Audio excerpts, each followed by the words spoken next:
사이버 보안, 이거 정말 보이지 않는 적이랑 숨막히는 시간 싸움을 하는 것 같잖아요.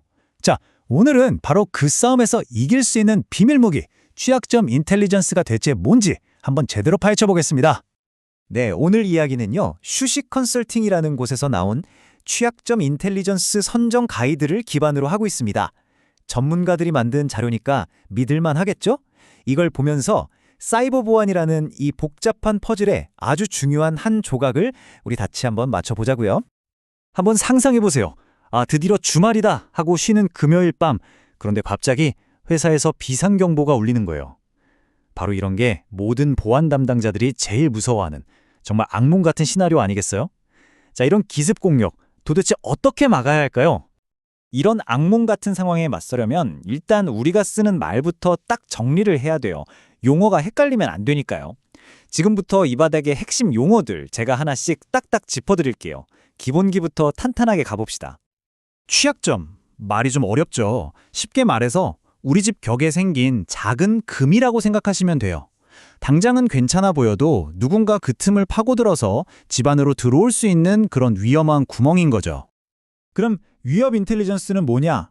이건 말 그대로 우리를 공격하려는 해커가 누구인지, 그리고 어떤 방식으로 공격하는지를 알아내는 거예요. 그러니까 초점이 외부의 적에게 맞춰져 있는 정보인 셈이죠. 자, 드디어 나왔네요. 취약점 인텔리전스. 이건 방금 말한 두 가지를 합친 개념이에요. 우리 내부의 약점, 그러니까 벽에 난 금에 집중하는데 이걸 항상 공격자의 눈으로 바라보는 거죠. 그래서 이게 진짜 중요한 건데요. 그냥 어디에 구멍이 있다는 데이터 목록에서 끝나는 게 아니라, 그래서 이 구멍을 어떻게 막아야 한다는 실제 행동 계획, 즉 실행 가능한 전략으로 바꿔주는 것, 이게 바로 취약점 인텔리전스의 진짜 힘입니다. 이 표를 한번 보세요. 이게 그냥 위험해요 하고 끝나는 게 아니에요. 거의 보안팀을 위한 완벽한 작전 브리핑 자료라고 할 수 있죠. 여기 보면 개념 증명, POC라는 게 있잖아요. 이게 있으면 이 공격이 진짜로 통하는 거나 바로 확인해 볼 수 있는 거고요. 해결 방안은 그래서 지금 당장 뭘 해야 하는데에 대한 답을 딱 주는 거죠. 문제만 던져주는 게 아니라 해결책까지 같이 주는 겁니다. 정말 친절하죠. 자, 이론은 이제 충분히 알았으니까 이제 진짜 현장으로 한번 가볼까요? 아니, 그래서 이렇게 대단한 정보를 도대체 누가 어떻게 쓰는 건데? 이 질문 다들 궁금하시죠? 지금부터 그 답을 찾아보겠습니다. 이게 쓰이는 곳이 정말 다양해요. 국가 안보를 지키는 팀에서는 아직 세상에 알려지지도 않은 제로데이 공격을 미리 막으려고 이걸 쓰고요. 우리 같은 일반 기업 보안팀에서는 큰 공격이 터졌을 때 해커보다 한 발이라도 빨리 움직이려고 쓰죠. 심지어 우리 편끼리 훈련할 때도 진짜 같은 공격 시나리오를 만들려면 이게 꼭 필요하다니까요. 좋습니다. 이제 이게 무엇이고 왜 필요한지는 알았어요. 그럼 남은 건 어떻게죠? 만약 여러분이 직접 이런 정보를 사야 하는 입장이라면 어떤 서비스를 골라야 할까요? 어떤 질문을 던져야 호갱이 되지 않을 수 있을까요? 세상에 이런 서비스는 정말 많거든요. 근데 진짜 좋은 걸 고르기가 쉽지 않아요. 자, 그래서 준비했습니다. 현명한 구매자가 되기 위해서 반드시 따져봐야 할 5가지 핵심 체크리스트. 이것만 기억하시면 절대 후회할 일 없을 겁니다. 첫 번째는 바로 시간, 적시성인데요.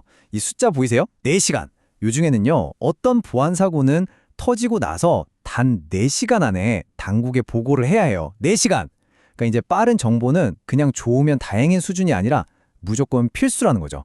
이게 바로 해커와의 피말리는 시간 싸움이라는 걸 보여주는 겁니다.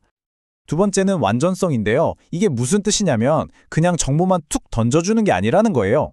예를 들어 이거 쉽게 공격할 수 있는 건가? 아니면 실제로 이걸로 공격당한 회사가 있나? 그래서 제일 급한 게 뭐지?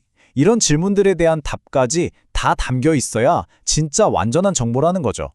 단순히 취약점이 있다가 아니라 그래서 우리가 이걸 얼마나 심각하게, 얼마나 급하게 봐야 하는가를 알려줘야 한다는 겁니다.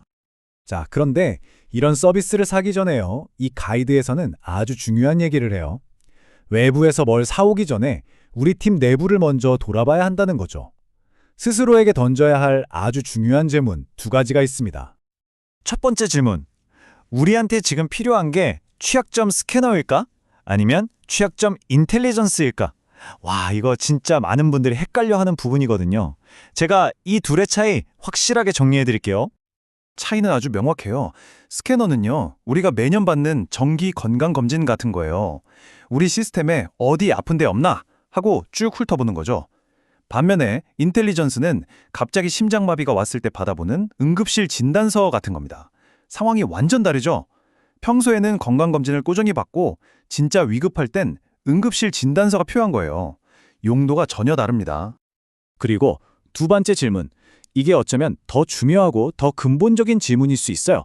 바로 우리가 뭘 지켜야 하는지, 우리 자살이 뭐가 있는지 제대로 파악하고 있나 하는 겁니다. 만약 이 질문에 네 하고 바로 대답할 수 없다면 솔직히 말해서 아무리 비싸고 좋은 정보를 사와도 다 소용없습니다. 생각해보세요. 지금 당장 특정 소프트웨어에 치명적인 구멍이 발견됐습니다. 라는 긴급 정보를 받았어요. 근데 정작 우리 회사 서버 수백 대 중에 그 소프트웨어가 어디에 깔려 있는지 모른다면 그 정보 그냥 쓰레기통에 버리는 거나 마찬가지 아니겠어요? 내가 뭘 가졌는지도 모르는데 어떻게 지키겠어요? 자, 이제 거의 다 왔습니다. 이 가이드가 우리에게 말해주고 싶은 가장 큰 교훈, 딱 한 가지를 꼽으라면 바로 이거예요. 보안에 대한 생각 자체를 완전히 바꿔야 한다는 겁니다. 우리의 목표는요, 이제 더 이상 문제가 터진 다음에 허둥지둥 고치는 수동적인 자세가 아니에요. 그게 아니라 공격받기 전에 미리 정보를 이용해서 그 틈을 막아거래는 선제적인 자세로 바뀌어야 한다는 거죠. 기다리는 게 아니라 먼저 찾아 나서는 겁니다. 그래서 마지막으로 여러분께 이 질문을 던지고 싶습니다. 여러분의 보안 전략은 화재 경보가 울릴 때까지 그냥 기다리고 있나요? 아니면 애초에 불이 나지 않도록 미리 예방하고 있나요? 한번 곰곰이 생각해 보시면 좋겠습니다.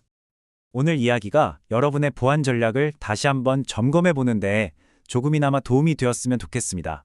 오늘 내용이 유익하셨다면 좋아요 한번 꾹 눌러주시고요. 앞으로도 이런 깊이 있는 이야기를 계속 보고 싶으시다면 구독도 잊지 마세요. 시청해 주셔서 정말 감사합니다.